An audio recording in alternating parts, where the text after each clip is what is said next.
Welcome to yet another drunk impression video. Today's game is Neon Inferno. Today's drink is Elysian Space Dust. I forgot to mention this during the recording, but thanks Mike Genta for the suggestion. Brought to you by my wonderful girlfriend. Really? You're not even trying anymore. Yeah, well, yeah. Thanks, bitch. All right, well, bottoms up. Oh, man. Lovely way to start.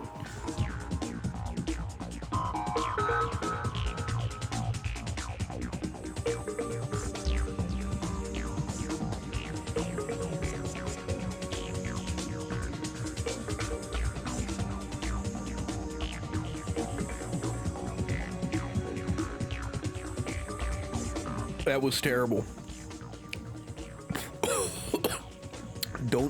Don't suggest beer again.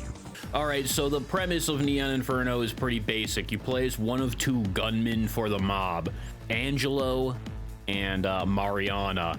They both play relatively the same, but they both look really cool. Angelo looks like a prototype of Xenovia Interactive's first game, Steel Assault. And Mariana looks like a stripper, and she looks great for that. I appreciate that. So the gameplay is a combination of a side-scrolling shooter and a gallery shooter. Basically what this means is that there's two planes. There's the foreground, the one that the character is on, and the background, the one that enemies will occasionally pop up on and shoot at you. There are also enemies on the foreground that will shoot at you as well.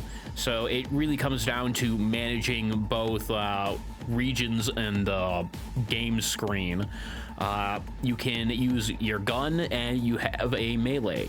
The melee can be used to deflect green bullets, and if you hold down the melee button whilst deflecting a green bullet, you can slow down time and completely aim the bullet, which is great. You can like reverse it to hit a different enemy. You can set it up to hit an enemy in the background to do a lot of damage. Pretty much whenever you deflect bullets, you're gonna be doing like twice as much damage as your average bullet. Oh, and before I forget, you can dodge roll to avoid incoming attacks.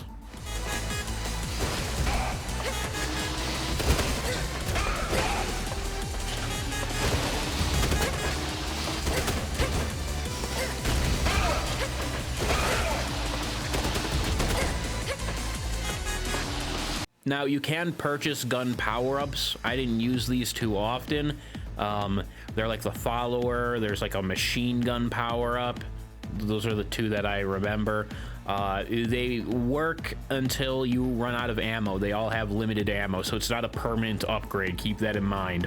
Also, the game is insanely difficult. Like, I ain't gonna lie.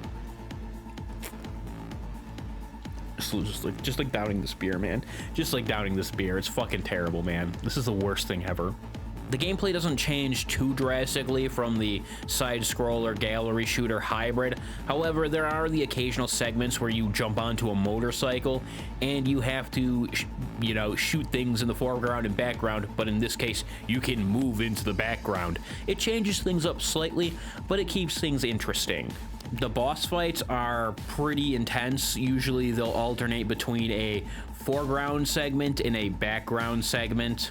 They're always fun. They're always difficult. I don't think I've ever beat a single boss in this game without dying at least once. I also appreciate how they do difficulty in this game. Not only do they reduce the player's health, they add more enemies, and bosses have different moves and shit. There's a local co-op, however, my girlfriend prefers to play it on trivial, while I prefer to play the game on hard mode. Of course you prefer to play it on hard mode. Wow, bitch. Are you calling me gay? Wow, okay. Wow, wow. Is this because I can't drink beer like a man?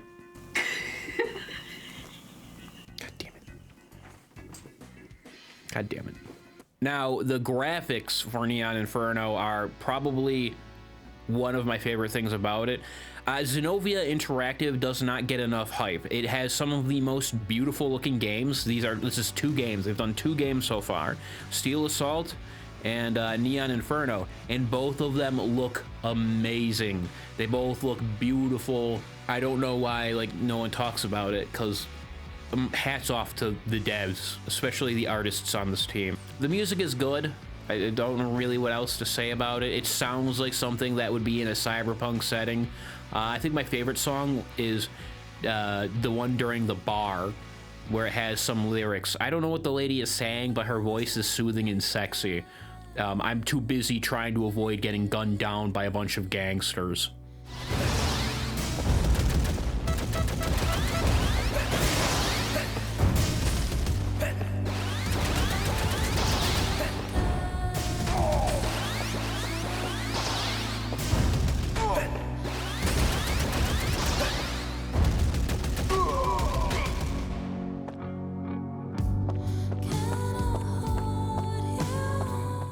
And that's pretty much all I can say about Neon Inferno. While it might not be a lot, that doesn't mean the game isn't good. It's a run-and-gun shooter.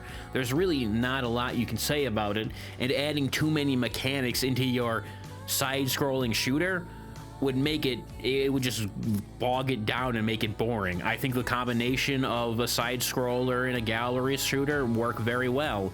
I think the game is very fun. It is punishingly difficult, and that makes it more enjoyable. That's pretty much it. I'm going to go back to bed now. This beer was terrible. Elysian Space Dust, a 0 out of 10.